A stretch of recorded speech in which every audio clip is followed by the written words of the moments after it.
We're continuing our Enlightenment unit. The essential question for the lesson is, how does Wheatley use structure and language to reach and teach an audience who may not want to hear what she has to say? And the learning targets are to analyze how a writer structures a text and the impact this has, and to analyze how a writer uses language to persuade. So the writer that we're going to focus on today is Phillis Wheatley. She may have been born in 1753 in Senegal or Gambia, and she was brought to America between 7 and 8 years of age. It was actually her chief who sold her to slave traders, and on the ship over, she nearly died. In fact, the slave traders thought she was going to die. So instead of transporting her, they put her up for sale as soon as they landed. And there was a couple there named John and Susanna Wheatley, and Susanna had compassion for the girl, and she asked her husband John to buy her. And so they bought Phillis Wheatley. And later in life, Phillis said about Susanna Wheatley, "I was treated by her more like her child than a servant."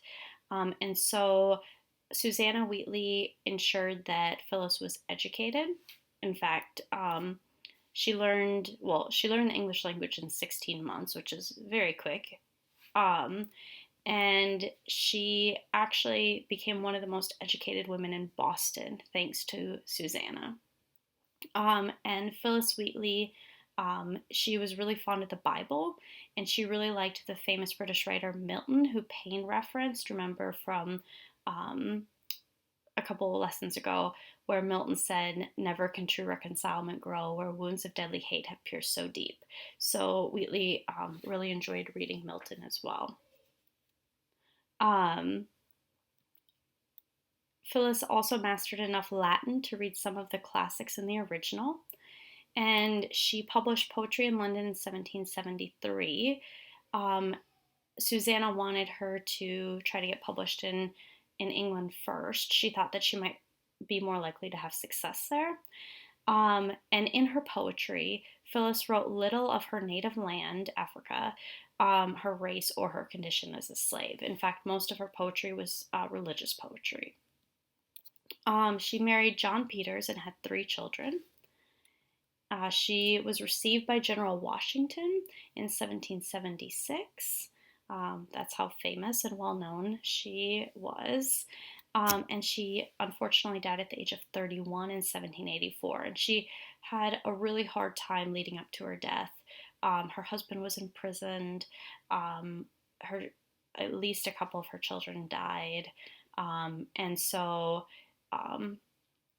it was pretty traumatizing. Phillis Wheatley was actually freed by Susanna, but Susanna didn't free her until, I believe, she was on her deathbed, until Susanna was on her deathbed. And just something else to know about Phillis Wheatley was that she was a strong Christian, okay? So when she, yes, she's probably focuses her poetry on religion because it's safe and people at that time would have liked it, so she knows her audience, but also because she was a woman of faith. So here's the poem that we're gonna look at today. It's called "On Being Brought from Africa to America," and it goes, "'Twas mercy brought me from my pagan land, taught my benighted soul to understand that there's a God, that there's a Savior too. Once I redemption neither sought nor knew, some view our sable race with scornful eye, their color is a diabolic dye. Remember, Christians, Negroes black as Cain may be refined and join the angelic train." So the first thing I want you to do on your assignment is to annotate where you see the following techniques in the poem. And you can highlight, you can draw lines, write in the margins, but show me that you can find these. So religious language, a command, like an imperative verb, like where you tell someone to do something, personification, giving a human quality to a non-human, simile, metaphor, alliteration, and analogy. And if you're not sure what something is, just look it up. All right, when you're done with that, I want you to think about how Wheatley's use of religious language helps her to reach her audience. So I've highlighted the religious language here. Hopefully you've already done that yourself before, I showed it to you, but if not, that's all right. Just make sure you highlight it as well. Okay, so the word mercy means that you show compassion towards someone who it's within your power to punish or harm. And this is also interesting because she's saying it was mercy that brought me from Africa, which, that's also personification, right? Because you're giving mercy a human quality that it can bring someone from Africa to America. But it's an interesting choice of a word because you don't think of, selling a 7 or 8-year-old girl into slavery is merciful. And so it's an interesting choice of the word. And, her reasoning, we'll find out later why she said that. But it's not something you would expect. Okay. So she's essentially saying it was a good thing that I was brought here. So, 'twas mercy brought me from my pagan land. So the word pagan is someone who believes in more than one god or no god. But it can also mean a place or a person that's uncivilized or unenlightened. Okay. And so she's basically calling Africa a pagan land. Probably because it wasn't Christian. She said, taught my benighted soul. So benighted means that you have, you're in the dark. Intellectually, you're ignorant, you just are uneducated, and moral ignorance as well, as far as she didn't know, she didn't have the religious teachings. She said, taught my benighted soul, and just soul is also piece of religious language, and soul means the immortal spiritual part of an individual, so the part that doesn't die. Savior is referencing Jesus, so she said, so it was mercy that brought me from Africa, and it taught my soul that was in the dark to understand that there's a God and that there's a Savior too, that Jesus. Okay, so she feels like she's been enlightened. Once I redemption neither sought nor knew. So she didn't know that she needed to be saved. She didn't know that she needed to be saved from sin. Okay, and that Jesus was the way that she could be saved from sin. So it starts off very, very positive. Later, remember Christians, Negroes black as Cain. So Cain is it's a reference to the son of Adam and Eve, and Cain killed his brother. So when it says black as Cain, there's your simile. It's saying to do something as horrible as, right, what Cain did, something that evil. Angelic train is a metaphor for the way to heaven. And the part that I really want you to get from this is that by using this religious language, Wheatley shows that she's one of them. Okay, she knows her audience. She's saying, I'm just like you guys, right?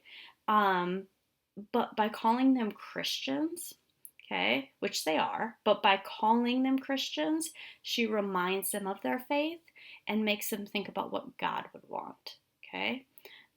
Which is significant. Remember Christians. She doesn't say white people. She doesn't say Americans. Okay. Remember Christians. She makes them think about their faith. Okay. Other words I want you to notice is she says, some view our sable race with scornful eye. Why is saying some and not all important? Okay, think about that. Well, how does it change if she says everyone views our sable race with scornful eye? It's like she's accusing people. But here it's it leaves it open, she could not be talking about you, right? So you don't necessarily feel attacked. Sable could mean the color black. Some view our, black race.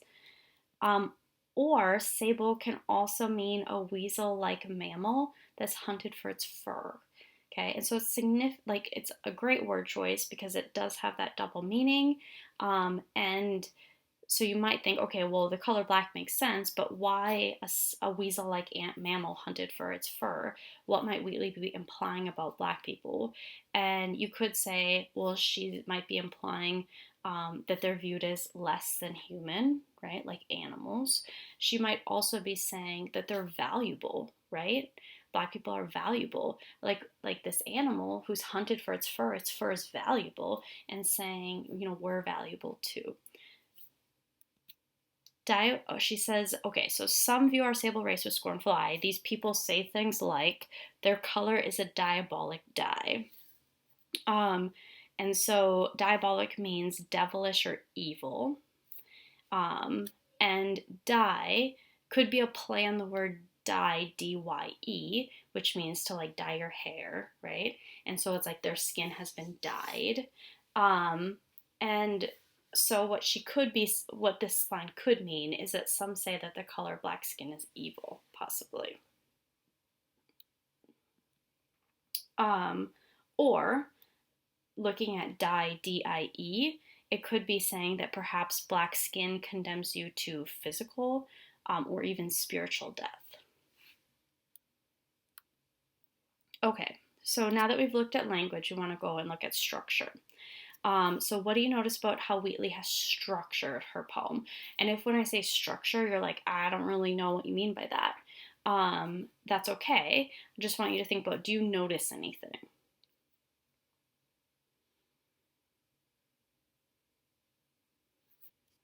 Okay, so the first thing I want you to notice is how she starts off the first half of the poem, the first 4 lines, being thankful and appreciative.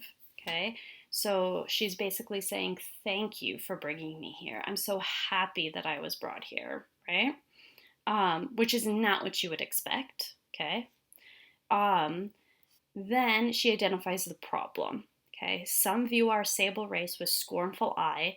They say things like, their color is a diabolic dye. It's kind of like when teachers ask you to have textual evidence to prove your point. So she's like, got a quote to prove her point, right? Her point is that some view our sable race with scornful eye, and this proves it because they say things like this. So she identifies the problem next, and then she teaches her lesson, okay? Remember, Christians, Negroes black as Cain may be refined and join the angelic train. So looking at how she's structured the text overall is really significant. She also has a set rhyme scheme. So land and understand rhyme, and so the first rhyme is labeled A, and so AA, and this is called a heroic couplet. And then to and new, so that's BB, I and I, CC, and Cain and train, DD. So set rhyme scheme. And then you'll notice that there are 10 syllables in every line. So twas, the reason why she did twas is because if she would have done it was, she would have had 2 syllables, and then she would have had too many syllables in that line. So twas is a clever way to just get 1 syllable out of 2 words. So twas mercy brought me from my pagan land. Okay, we've got 10 syllables. This is called iambic pentameter. So how does Wheatley's use of structure help her to reach her audience? Well, first of all, by structuring her text in this way, it helps get readers on her side, so they're more likely to listen to her. So when she starts off like, thank you for bringing me here, I'm so happy, right? Now I know God, now I know Jesus, now I've been saved. They let their guard down, and they don't start off on the defensive versus if she started here or here, right? So it's kind of like buttering up like someone before you want to ask them for a favor. The other thing is that by writing in heroic couplets and in iambic pentameter, people are more likely to respect her because her structure shows she's intelligent. Like, it is hard to write like this, right? In heroic couplets and in iambic pentameter. And so by doing so, she proves her intellect, and therefore people are more likely to respect her and more likely to listen to her. She's smart, she's educated. So, what does Wheatley's use of structure teach her audience? Well, it shows that Black people are intelligent and can be educated, right? Because, a lot of people thought that they weren't intelligent and couldn't be educated, so this proves that wrong. Also, it shows that whites and blacks are equal on an intellectual level, since she can write just like the great British writers, right? Like, this is how Shakespeare wrote, this is how Milton wrote, and she can do the same. Yeah. So it shows that blacks and whites are equal. She can do everything they can do. So what you guys are going to do is you're going to write like Wheatley. So I want you to think about who your audience is and what message you want to get across to them. I want you to think about what words you can use to appeal to your audience. And when you write your poem, I want you to highlight these to show me that you've thought about it. So step 1, you're going to start your poem off by being thankful and appreciative. Then you're going to identify the problem or issue. And then you're going to end by teaching a lesson or conveying a message that you want your audience to understand.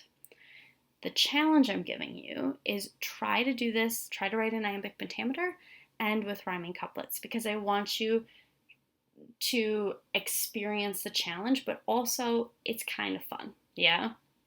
So, for example, if you might want to focus this on like administration at Spring Lake Park High School. So think about like your audience and what message you want to give to them, and then you don't want to just jump straight into it. You want to start off by being thankful and be genuinely thankful and appreciative. Don't be sarcastic. Okay, so be like, if it's something to do with Spring Lake Park High School, starting off and with something that you are happy about, whether it's SLP time or whether it's the new furniture or something like that. Okay. Then identify your problem, then teach your lesson or convey your message. Or you can go larger. You can go American society, right? Think about who in America you wanna or what problem or issue in America there is, and then who you want to teach a lesson to or convey a message to. But before you jump straight into attacking them or trying to teach them something, start off by finding something to be nice about, okay? And genuinely nice about, not sarcastic. So if you have any questions, please let me know.